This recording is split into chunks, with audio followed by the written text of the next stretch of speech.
ભાગ્યો દયેન બહુ જન્મ સમર્જિતે ન. એક શેઠને થયું કે કથા સાંભળવા માટે જવું હોય પણ ગામડે કે બીજે જઈએ તો કથા સંભળાતી નથી, લાવીને ઘરે કથા કરીએ. તે એણે ઘરે કથાનું આયોજન કર્યું. એટલી મોટી કથાનું આયોજન કર્યું અને એટલી મોટી પોથીયાત્રા ને એને એટલા બધા બેન્ડ વાજા ઢોલ ને નગારા ને શરણાઈઓ ને બધું લઈ આવ્યા. એમાં બરાબર પોથીયાત્રા લઈને બધા આયલા હતા. એમાં શેઠની બાજુમાં કોઈ કે એક બંદૂકડીનો ફટાકડો ફોડ્યો, કાનમાં ધાક પડી ગઈ.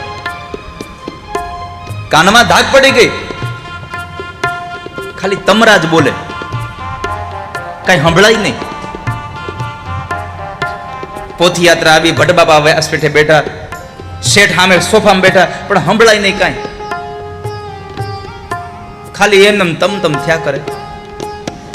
સાંજે ડોક્ટર પાસે ગયા, ડોક્ટરે દવા આપી, ધાક ન ખુલી. 1 દિવસ 2 દિવસ 3 દિવસ આમ કરતા કરતા 7 દિવસ થઈ ગયા, પણ શેઠને કથા સાંભળવા ન મળી.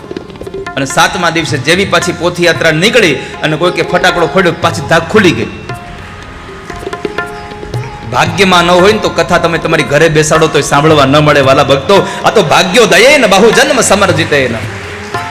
કેટલાય જન્માંતરનું પુણ્ય હશે ત્યારે મારા હરિની કથામાં તમે બેઠા છો.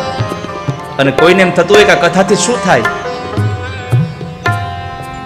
जरा अनुभव कर देखो कि क्या बदलाव आता है.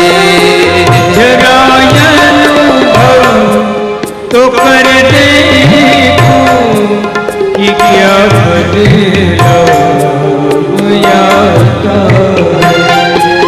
कपट सब दूर होते हृदय निर्मल हो जाता है. कपट सब दूर होते हैं, हृदय निर्मल हो जाता है. इन्हीं सत्संगियों के संग सदा जीवन बिताओ तुम, ये मौका मत गवाओ तुम. सत्संगियों के संग सदा जीवन बिताओ तुम, ये मौका मत गवाओ. હજી આવ્યા નહોતા. મંડળીમાં લોકો બધા ગીત ગાય, ભજન ગાય, જાંજ કીર્તાલ વગાડે. એમાં એક બરાબર વાયોલિન વાળો આવ્યો, થોડોક ભણેલો સુમિત જેવો. આવીને બધાને કીધું, હે તમને બધાને ખબર પડે છે કે નહીં કઈ, થોડુંક તાલમાં ગાવ, રાગમાં ગાવ. હવે ઓલા લોકોને કઈ રાગ નહીં, આરે કઈ લેવા દેવા નહીં, એને કઈ ખબર પડે નહીં રાગ નહીં, તો બધા ગાતા બંધ થઈ જાય, કોઈ ગાય નહીં. એમાં બરાબર મીરાબાઈ આવ્યા. મીરાબાઈ પૂછ્યું કે તમે લોકો કેમ કઈ ગાતા નથી? તો કે નવું આવ્યો એ જુઓ. કેમ શું છે? આ વાયોલિન વાળો નવું આવ્યો એ ક્યારનો કહે છે કે રાગમાં ગાવ. હવે અમને થોડો રાગ આવડે, માલકોશ ને કઈ અમને કઈ આવડે નહીં એવું.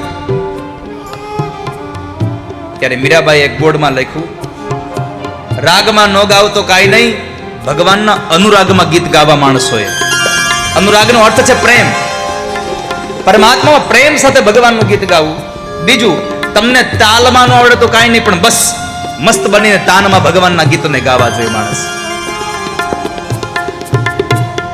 એક પંક્તિ દોહરાય ભાવ છે, ખુલીને, કોઈ જાતના ડર વગેરે. તમને નહીં આવડે તો કાઢીને મૂકું, ચિંતા ન કરો, ખુલીને ગાઓ.